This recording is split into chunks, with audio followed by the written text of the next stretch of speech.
Nós vamos abrir agora para questionamentos, perguntas e respostas.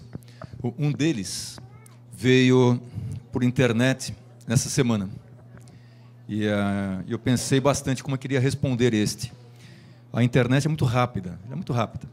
E um de vocês foi lá na internet e falou o seguinte: até a 23ª edição desse simpósio era esclerose lateral amiotrófica e outras doenças do neurônio motor. E por que agora foi o primeiro, aí aparece assim, ALS, que é a sigla em inglês, esclerose lateral amiotrófica, e degeneração frontotemporal. Então, fiquei imaginando por que esses indivíduos, que são os editores, eles colocaram uma revista dessa forma. É muito fácil. O que coordena o mundo? O que é o que coordena o mundo? Carteira, mas com dinheiro. Sem dinheiro, ela não vale nada. Ou seja, o que roda o mundo é o dinheiro. Na verdade, é o cartão de crédito do que se tem hoje, né? É isso que roda o mundo. Nós estamos vivendo uma crise. Eles estiveram na Itália agora. Itália é Europa. E quantidade de pessoas hoje chamadas homeless na rua aumentando. E aumentando de uma forma bastante intensa. A quantidade de dinheiro circulando no mundo diminuindo. A quantidade de dinheiro para manter pesquisas diminuindo. Laboratórios, tal, diminuindo. E nos congressos aparecem aquelas informações assim, éticas, morais. Para se ter uma informação ética, para se ter uma informação que seja realmente verdadeira, não se pode ter, portanto, estímulo laboratorial, o dinheiro laboratorial. Há necessidade, portanto, dos congressistas pagarem, é verdade isso é muito importante, mas quanto que custa uma assinatura dessa revista? São 12 números. 1.700 libras, porque ela é irlandesa, vezes 3, R$4.000. Por cada número desse, imagina só, quanto que custa uma revistinha desta, o valor. Quantos somos, portanto, os indivíduos que assinariam uma revista desta? Poucos. Ou seja, para manter, torna-se bastante difícil. E o Congresso é pago em libra, do que se tem. Não se tem mais o auxílio laboratorial, porque não é ético, não é moral. Então, tem que ser pelo congressista. Quanto que custa? Vai aumentando o custo. E o Congresso é pago pelo número de pessoas no Congresso. O primeiro que eu fui era o segundo, menos 100 pessoas. Nós pagamos, na época, $150, porque era uma coisa de família. Depois, conforme foi crescendo o Congresso e fazendo hora na Europa, hora na América do Norte, um pouquinho na Ásia ou na Oceania, vai aumentando o custo. E nós precisamos, para manter um congresso deste, mais ou menos 1.000 pessoas. Quando apareceu aquela demência frontotemporal específica, e tinha-se uma relação com a esclerose lateral amiotrófica, porque a mesma alteração do gene, para alguns indivíduos, dava a ela a mesma alteração. Para outros, dava a demência, e para outros, dava a ela mais a demência. E quando começou a aparecer isto, os indivíduos ficaram ligados. E apareceu um grupo montando uma reunião de demência frontotemporal, que aconteceu no ano passado. E foram quase 400 pessoas. Portanto, qual que é o receio? Eu diminuo o meu número aqui e o outro aumenta, e eu morro aqui. Eu já não tenho mais informação. E os ensaios clínicos que sairão, começarão a sair não para esclerose lateral amiotrófica, começarão a sair para a demência frontotemporal. Os editores foram espertos, então eles englobam tudo. Por quê? Os mecanismos são mais ou menos iguais. As apresentações clínicas são distintas. Mas o que acontece na célula, que o Dr. Marco Antônio mostrou lá, de uma forma muito apropriada, o mecanismo para levar a ela ou a demência é o mesmo. E o interessante, hoje, também para Alzheimer, também para Parkinson, também para Coreia de Huntington. Então, quem sair primeiro nesta, vai puxar. Daí a necessidade de englobar essas condições todas. É uma tentativa para não perder força, para manter força. E assim para ter no Congresso na Bélgica mais de 1.000 pessoas também. E o interessante é que eles alternam Europa, América do Norte. Europa, América do Norte. E agora eles estão fazendo um local para buscar mais número de pessoas, para se evitar, e assim nós não conseguimos trazer para o Brasil. O Brasil está longe, E quando eles fizeram o cálculo, quanto que custaria um congresso no Brasil, é 2,5 vezes mais caro que na Europa, por causa do nosso custo dinheiro, com o nosso custo Brasil, custo viagem Brasil também. E nós não temos uma massa crítica. Na Itália, são quantas associações que existem na Itália? Várias. Tem Turim, tem Piemonte, tem não sei o quê, são várias associações. Quantas associações tem no Brasil? O Brasil é bem maior que a Itália, em termos de, geograficamente, população. Nós temos uma associação e 3 regionais. Agora, lá não. Lá eles têm associações mesmo, fortes. E foi feito em Milão, e a razão de ter sido feito em Milão é que, há 5 anos, um paciente com esclerose lateral amiotrófica, banqueiro, diagnosticado com ela, ele injetou, assim mesmo que ele falou, injetou, ele não gastou, ele injetou, isso é um investimento, 700 milhões de euros para pesquisa de esclerose lateral amiotrófica na Itália. Isso na Itália. E por isso que eles são fortíssimos.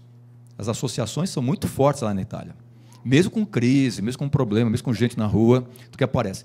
E, para não perder força, eles associaram, e esses ensaios clínicos, eles são feitos naquela população menor, que são os clusters, que eles chamam. E nessa população menor, na superóxido-desmutase, que é um tipo, na ORF, que é outro tipo, é assim que eles estão fazendo. O aprendizado disto vai para a forma esporádica, que é a maioria. Por isso é que eles pegam essas características genéticas e vão estudando. E tem uma outra pergunta que me fizeram na internet que eu respondi essa semana. Se o laboratório, Biogen, Rodia, Roche, tal, se tem interesse em estimular a informação de célula-tronco, por exemplo. Porque, se por um acaso sai o tratamento com célula-tronco, aquele remédio que eles estão pesquisando não vai ser utilizado, porque você resolve o problema com célula-tronco. E assim os laboratórios não teriam interesse, portanto, que tivesse um tratamento com célula-tronco ou terapia genética. Mas veja só que interessante, essa afirmação não é muito esperta, não. Porque, para se fazer tratamento com célula-tronco, fazer tratamento com terapia genética, há necessidade de utilizar aquilo que os laboratórios estão fazendo. Fator de crescimento, BDNF, CNTF, que eles estão fazendo. Tudo aquilo que eles utilizam para auxiliar em uma certa etapa da célula vai entrar junto também com célula-tronco, terapia genética, e também nessa terapia, com essa forma que o Marco Antônio apresentou, do oligonucleotídeo antissense ou contrassentido, que é para inibir aquela alteraçãozinha do DNA. Vai precisar também dessas substâncias de laboratório, ou seja, um ajudando ao outro. Então, um não é competidor do outro, um está ao lado do outro. Por isso que os laboratórios estão entrando nisso também, como braços auxiliares, que eles sabem que haverá um impacto grande para eles também. Portanto, é junto um com o outro. A internet é muito legal, porque as pessoas elas leem, e muitas vezes elas leem antes da gente. Aí você tem que ir atrás da informação também. E a informação que vocês estão recebendo ela é quentíssima, foi dessa semana agora, próxima passada. Por isso que os slides estão ainda em inglês, né, desse que ele apresentou, porque é a veracidade, não é a interpretação dele, é a forma como que a pessoa apresentou. Tá? Não é a interpretação de alguém, desse jeito. E o congresso é rápido, porque as pessoas estão pegando as informações e estão levando. E isso que foi colocado aqui vai demorar 1 ano e meio a 2 anos para chegar em revista. 4 anos para chegar em livro. É assim que é o tempo. Revista demora 1 ano e meio a 2 anos. Nós estamos publicando, tentando publicar alguns trabalhos aqui, vai e volta, vai e volta. Quando sai o trabalho, já está desatualizadíssimo. Meu Deus, fui eu quem escreveu isto. Tem até vergonha, né? Não, porque já mudou, já. Tem até vergonha do que faz. Então, são essas informações. Nós estamos já nessa linha já há algum tempo. Este congresso foi, do ponto de vista real, foi o que trouxe mais informações. Assim, as pessoas estão sentadas, mas, puxa, não mudou quase nada. Muita coisa. A forma de se ver e a forma de tentar mudar a história da doença. Foi um dos mais rápidos que nós tivemos. Isso aí. Então, por gentileza, novamente, quem for fazer uma pergunta, pergunta, quem é, tudo bom? E para quem é direcionada a pergunta? Microfone, Rafael.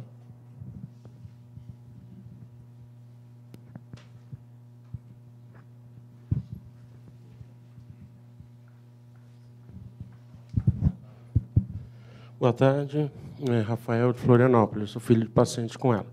Pergunta para o doutor Marco sobre o marca-passo diafragmático, passasse meio rápido ali no final, eu não consegui reter a informação das conclusões do trabalho.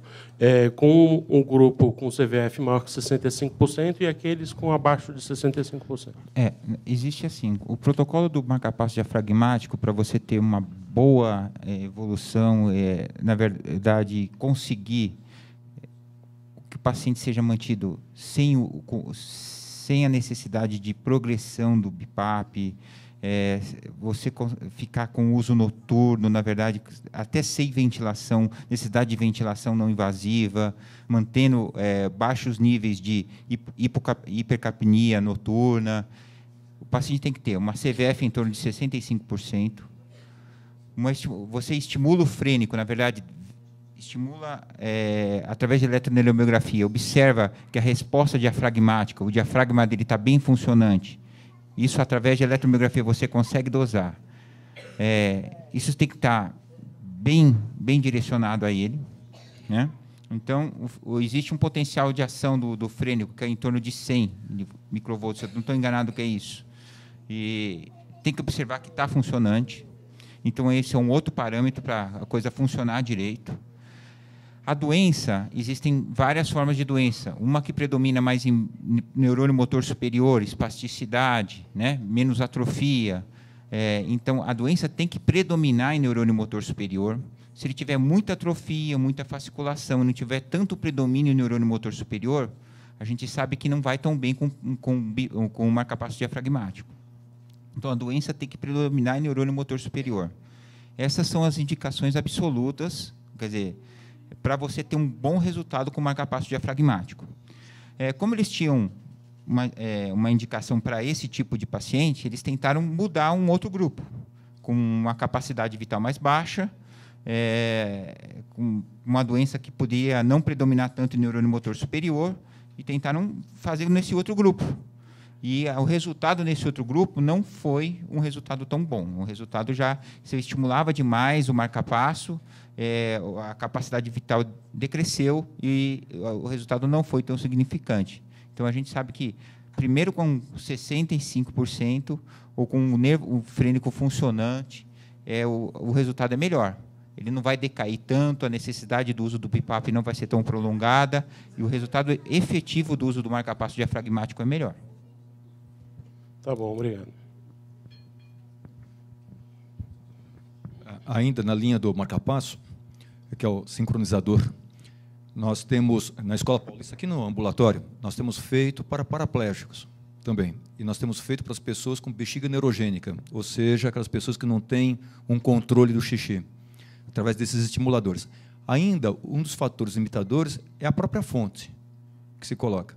E o outro fator é o seguinte: a implantação é quando o indivíduo não precisa. Agora, como convencer uma pessoa a fazer um implante desse? E depois, como convencer a autoridade pública, econômica, a fazer o pagamento disto? Porque se você utiliza um dinheiro desse para essa condição, você está retirando de outras coisas. Quanto é que vale? Quanto que você, com aquele dinheiro, ele representa quantas cadeiras de rodas? E assim o indivíduo que trabalha com dinheiro público faz essas contas também. Portanto, quem trabalha com marca-passo vai ter que oferecer para nós uma justificativa forte, que é melhor. Uma justificativa forte, que vale a pena. Que do ponto de vista final, vai custar menos. É assim que nós conseguimos em relação ao BIPAP. Porque nós mostramos para o juiz que era mais barato o BIPAP do que manter o indivíduo no hospital. E essa conta foi fácil fazê-la. Agora, em relação ao marca-passo, está um pouco difícil a gente fazer essa conta. Daí a dificuldade. Mas vai entrar, viu?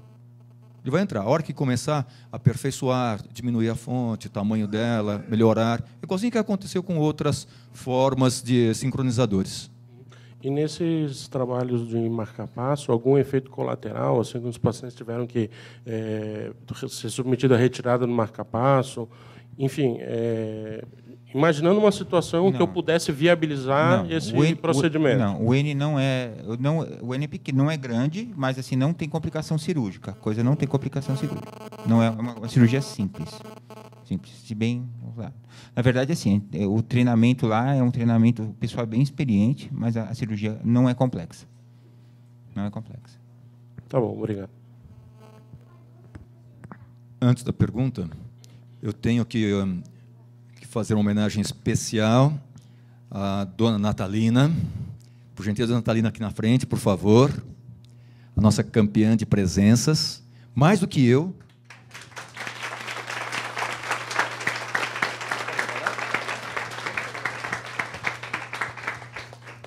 Isso aqui é um enfeitezinho para essa moça, tá bom? Ela vem enfeitar todas as nossas reuniões há bastante tempo, dessa forma linda, com esse sorriso lindo, e com esse moço sempre ao lado dela, sempre ao lado dela também. É uma satisfação muito grande que nós recebemos esses dois aqui. Como eu comentei com vocês, eles representam a esperança. Prognóstico é só para a parte pública. Em relação à nossa vida, nós temos uma vida especial, única. Nós não somos iguais a ninguém. Nós somos únicos. E ela mostra isso para a gente. Ela é única. Obrigado, Natalina.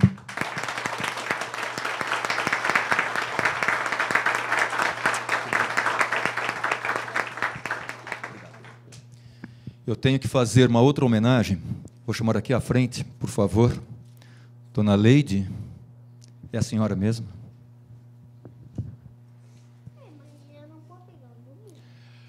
Só amanhã.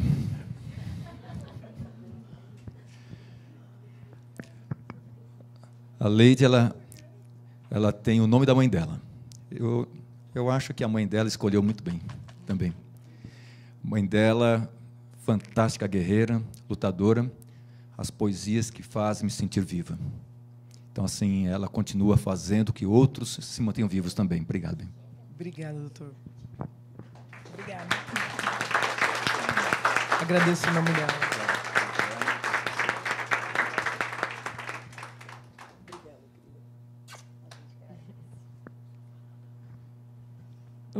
Obrigada, gente. Eu só tenho que agradecer assim, ao acolhimento da Brela. Eu me lembro quando minha mãe, assim, a gente foi no médico, a minha mãe teve assim o diagnóstico. O primeiro médico não foi muito legal, assim, não foi muito acolhedor. E aí eu liguei para a Mara, que já era uma amiga nossa, a gente já se conhecia há um tempo. Falei assim, Mara, poxa, você não sabe o que aconteceu, minha mãe... Aconteceu isso, acho que minha mãe está doente, como é que a gente faz? Ela falou assim, olha, o seguinte, anota aí, a Brela, anota o nome dessa pessoa, doutora Cari, procura ele. Poxa, assim, o doutor Cari, ele só salva a gente.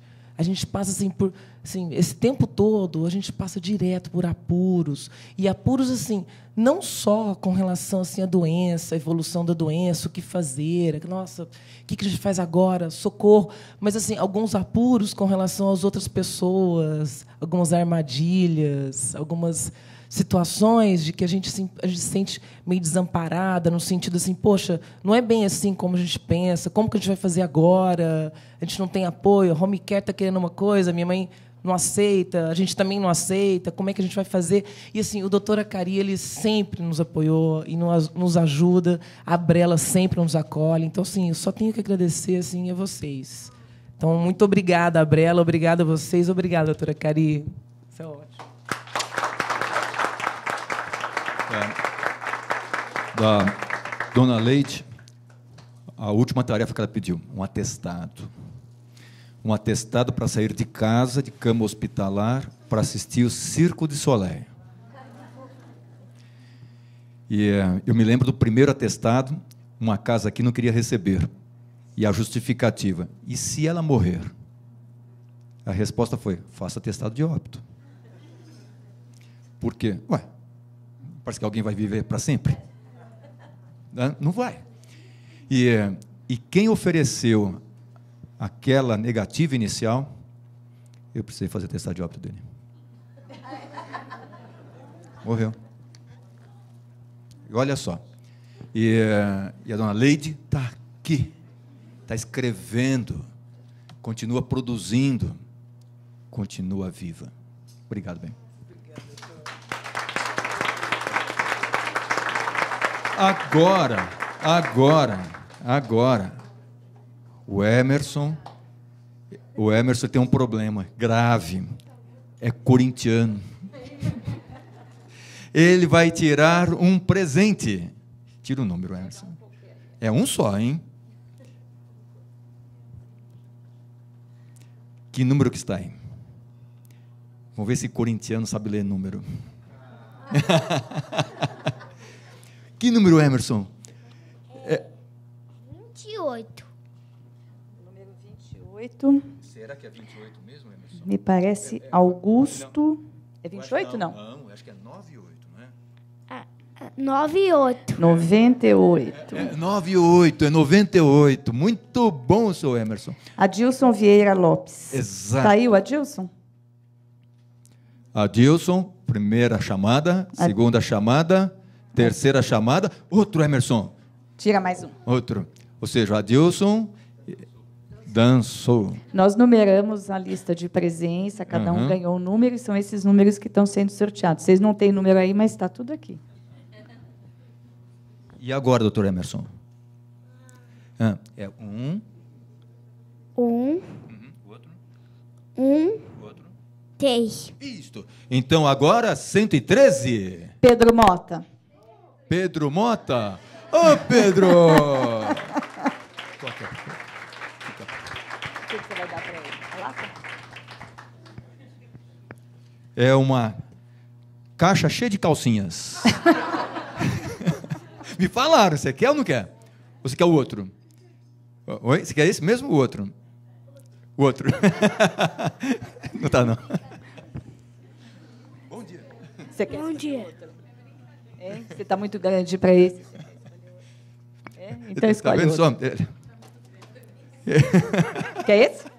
Pode levar. Então, agora, aqui boneca. Ele não aqui dentro. quis a caixa cheia de calcinhas. Obrigado. Obrigado. Tá tudo bem. Cada pergunta um presente. Então a pergunta tem que ser rápida. É a resposta mais rápida, senão não vai ter jeito de presente. Tá bom? Meu nome é Nádia, eu sou familiar de um portador. E o doutor ele mostrou ali os estudos que falavam sobre, basicamente, a manutenção ou evitar maiores perdas de neurônios e tal. Eu queria saber se existem estudos para medicamentos visando a reversão do quadro. Quando a gente está falando de reversão do quadro, seria assim. Você está com o quadro e tentar reverter o quadro. A gente não tem essa possibilidade. Quando a gente está falando de medicação, as medicações que existem hoje são medicações neuroprotetoras. A gente vai proteger para que o neurônio não perca mais. A gente não tem uma medicação para tratamento e reversibilidade do quadro. Todas as medicações são feitas nesse tipo de tentativa, de evitar que você tenha novas perdas. A intenção é que as medicações, mesmo sendo neuroprotetoras hoje, elas não conseguem impedir uma perda maior, né? Uma perda progressiva maior. Essas medicações, por exemplo, esses oligonucleotídeos antimicens, a esperança maior é que você, tendo um diagnóstico ou tendo um painel genético à tua disposição, conseguindo observar uma característica genética de toda uma população, você tendo uma suspeita de um quadro clínico, realizando um painel genético de uma população maior, você consiga intervir futuramente com drogas que bloqueiem a formação de qualquer proteína no teu neurônio, qualquer agregado no teu neurônio, e o desenvolvimento de qualquer característica clínica de perda de função não ocorra. Você está bloqueando a evolução de qualquer coisa. Essa é a teoria de quando você pensa em alguma coisa desse tipo. A gente está contando com isso. A gente ou não está pensando que você está tentando uma reversibilidade de um quadro clínico, de uma melhora de uma doença. Quando a gente está pensando numa reversibilidade de uma doença, uma melhora, a gente tem unidades motoras para tentar se repor uma unidade que você perdeu. Você consegue fazer isso através de reabilitação, quando você tem uma perda motora. Mas isso é a longo prazo, porque se trata de uma célula neuronal que você perdeu um corpo celular. Você pode acontecer isso, mas aí depende de uma reabilitação, e depende da perda, da parada da perda motora também. Entendeu? Então, a expectativa é essa, é conseguir isso.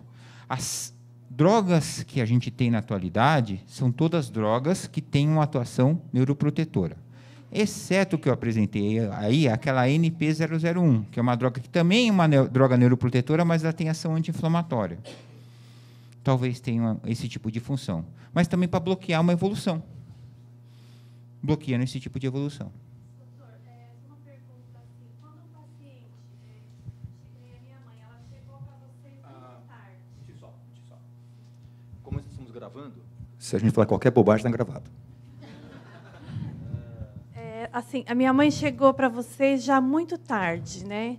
E, assim, a medicação me parece que não tem feito efeito, porque faz 3 meses que ela está tomando o Riluzol e ela não tem, assim, melhora nenhuma. Na verdade, não esperamos melhora, esperamos uma, né, paralisia do que já estava. Só que ela tem cada dia mais piorado, né, em todos os aspectos da doença. Tem uma explicação isso? Porque já estava avançada a doença? Tá. Ou... Tá. Quando a pessoa começa a ter uma degeneração, na verdade, sim, a degeneração relacionada à doença tem alguns aspectos. Primeiro, o Riluzol, ele começa a fazer... O efeito melhor do Riluzol, com relação à doença, ele funciona mais quando você nos estágios iniciais da doença. Quando você tem um sintoma, quando você tem o diagnóstico, quando começa a iniciar o sintoma da doença, se você utilizar nos primeiros 6 meses, você tem um efeito maior do Riluzol. Tá? Isso é importante, por isso o diagnóstico precoce é importante.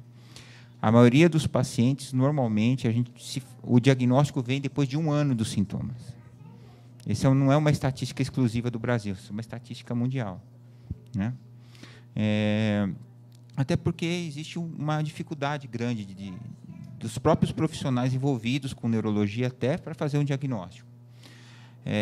Talvez isso seja importante esclarecer isso para a população em geral, né? Então a gente vem treinando, vem divulgando bastante a doença. Isso tem facilitado, isso tem ajudado bastante a gente encontrar no nosso ambulatório pacientes com queixa cada vez mais precoce. Isso tem acontecido, às vezes.